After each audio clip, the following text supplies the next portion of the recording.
Geppetto était un pauvre menuisier qui n'avait pas d'enfant. Il aimait tant avoir un fils. Un jour, il fabriqua un pantin de bois.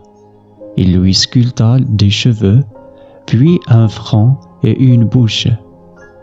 Le pantin paraissait presque vivant, surtout quand il lui sculpta le cou, les épaules, puis tout le reste du corps.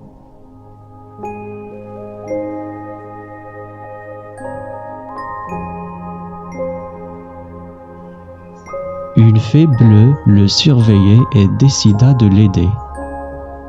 Elle donna vie à ce pantin de bois par un coup de baguette magique. Geppetto était très heureux de voir le pantin parler et bouger comme un petit enfant, et il choisit de l'appeler Pinocchio et de le considérer comme son propre fils.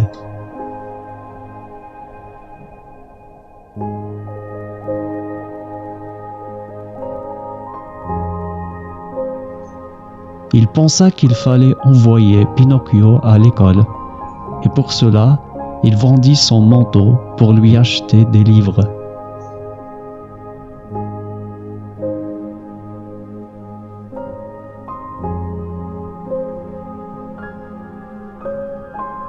Un jour, sur le chemin de l'école, Pinocchio vit un théâtre de marionnettes qui lui plut beaucoup et il commença à danser avec elle.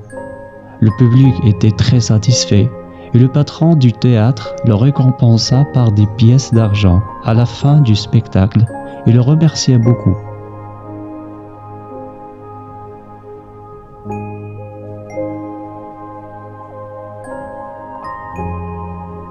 Pinocchio n'arrivait pas à faire la différence entre les gens bien et les gens mauvais.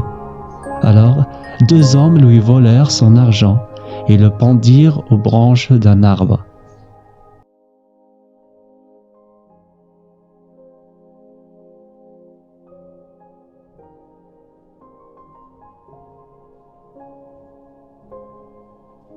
Après quelque temps, la fée bleue est venue pour le délivrer, et comme elle eut honte de ce qu'il avait fait et dès son absence à l'école, il mentit quand il raconta son histoire à la fée. À ce moment, son nez se mit à grandir après chaque mensonge. Pinocchio se mit à pleurer et elle promit qu'il ne mentirait plus jamais. La fée bleue rendit son nez comme il était avant.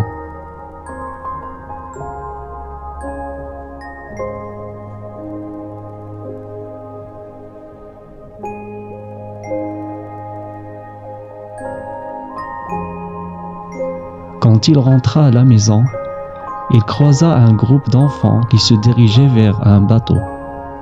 Pinocchio interrogea un enfant qui lui répondit « Nous allons à l'île de loisirs où tu peux faire et manger tout ce que tu veux et jouer quand tu veux. Viens donc avec nous. »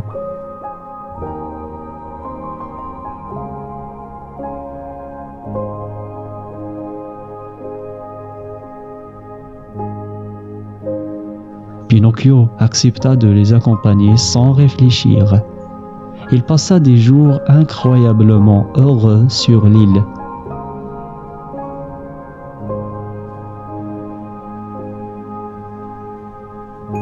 Un matin, quand il se réveilla, il remarqua que son corps avait commencé à changer. Des oreilles, des sabots et une queue d'âne apparurent, et sa voix devint horrible. Ensuite, il vit des méchants hommes emmener plusieurs ânes dans un bateau pour aller les vendre dans d'autres pays. Ces ânes n'étaient que les petits enfants.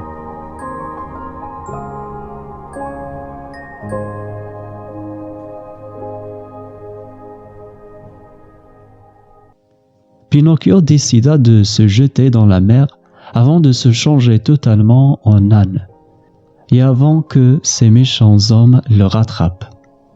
Dans l'eau, il redevint un pantin comme avant, mais une gigantesque baleine l'engloutit tout entier et l'envoya directement dans son estomac, où il fut surpris par Geppetto.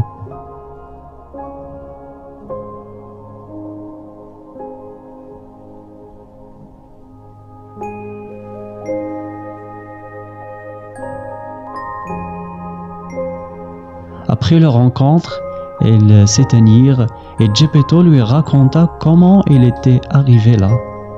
Quand j'ai appris que tu étais parti à l'île des loisirs, j'ai décidé d'aller te chercher avec une petite barque. Mais en route, cette baleine m'a englouti.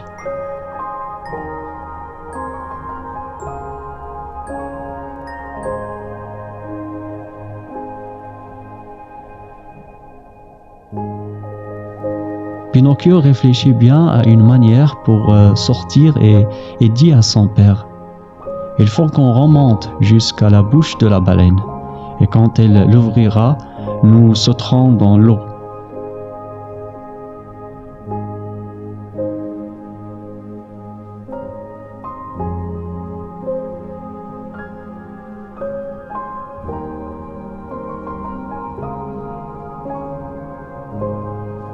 Pinocchio aida son père à remonter, car il était fatigué.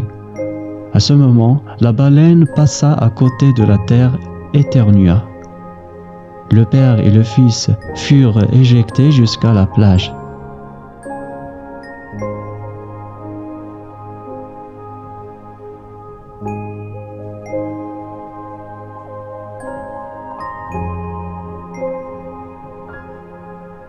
La fée bleue était là et observait tout. Elle voulut récompenser Pinocchio pour son repentir et son courage. Il le transforma alors en un vrai petit garçon en chair et en os.